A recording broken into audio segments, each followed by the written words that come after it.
This video is about the benefits of being emotionally present. For those of you that are interested in healing your emotional issues and progressing on your spiritual path.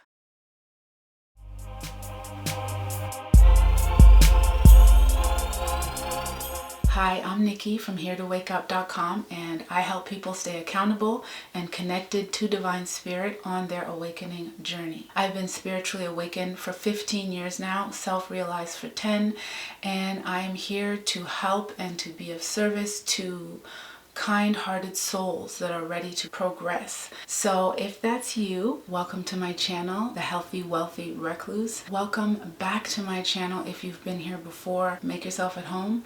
And I also want to say thank you so much to my subscribers. I really appreciate you. On this channel, I make videos about spiritual wealth, healing, and relationships. So if you find that you like it here, let me know in the comments and consider liking, sharing, and subscribing. Even dislikes help the channel. So thank you so much for watching all of this video. There are several benefits to being emotionally present, and I'm going to look at two of them. But first, I want to clarify what being emotionally present means to me, because just like self-worth and self-love, there is a worldly meaning and definition and a spiritual meaning and definition. So from the worldly perspective, being emotionally present is, to me, it's the same thing as being emotionally aware. So basically, I see it as having the ability and the wherewithal to self-examine and monitor one's emotional state on a moment-by-moment basis. So what's the benefit of this, like on a worldly level? Well, for one, it's beneficial because it leads to emotional maturity and intelligence. It's kind of like the first step in the process of becoming emotionally mature, because you're beginning to take responsibility for your emotional condition. And this is very helpful for your emotional healing and ultimately your overall well-being. You know, when you identify and acknowledge the emotions that seem to come up for you at certain times, it's as if you're pinpointing your triggers and pain points, so to speak. And so now you can identify your emotional patterns and your mind patterns, you know, since the mind generates the emotions. And that includes the so-called subconscious or unconscious mind, because sometimes people will seem to react from things that are unconscious within them or from a place that they're not even really aware of. And of course, the next step after that is determining how to appropriately handle and express the emotions that have come up. Because in order to heal, you have to let them out. And there are ways to do that appropriately that don't involve projecting onto others or misdirecting towards others. So being emotionally present at the worldly level is beneficial because it leads to emotional maturity and intelligence. And being emotionally mature and intelligent is beneficial because, as I mentioned, it's helpful for your emotional healing and your overall well-being, but it's also helpful for your relationships because when you're emotionally mature, you're able to communicate more effectively so you can resolve issues and move on from things quickly because you are able to admit to and own your quote unquote stuff, like your hangups, your resentments, whatever it is that you feel like you've got going on personally, you can own it. And so now you're more enjoyable to be around, you know, because people don't have to handle you with kid gloves. They don't have to tiptoe around you or walk on eggshells.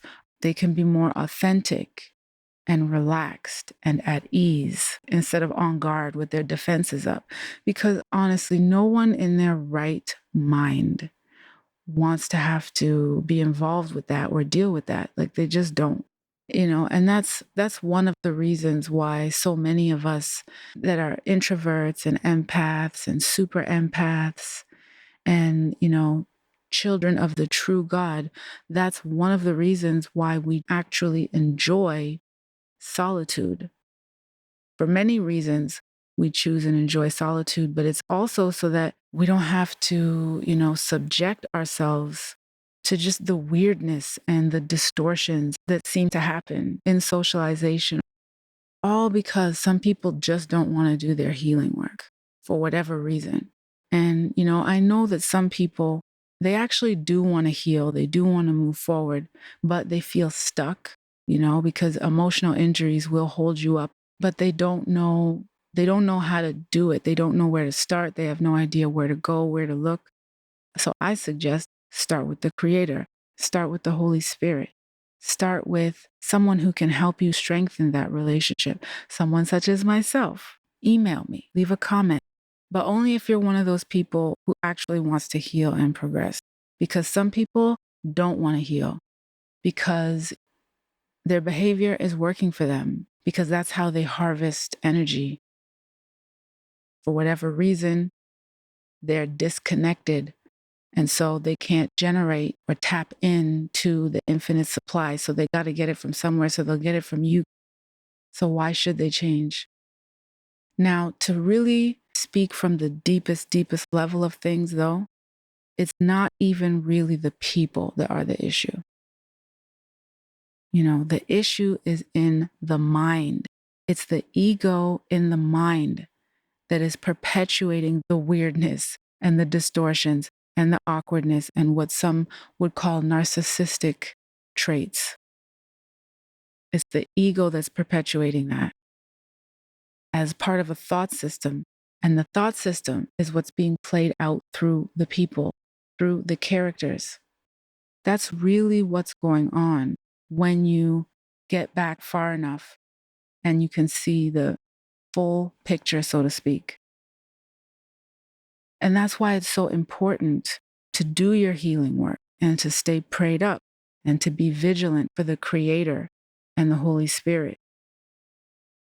And to let the Holy Spirit dominate your mind so that you don't become susceptible to the ego's traps and its low way of thinking.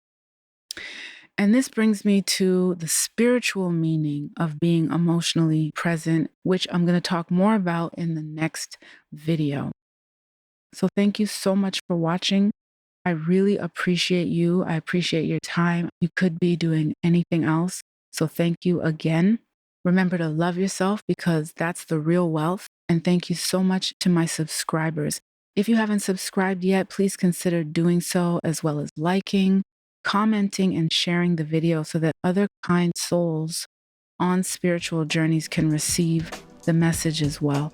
Stay tuned for the next video and take care.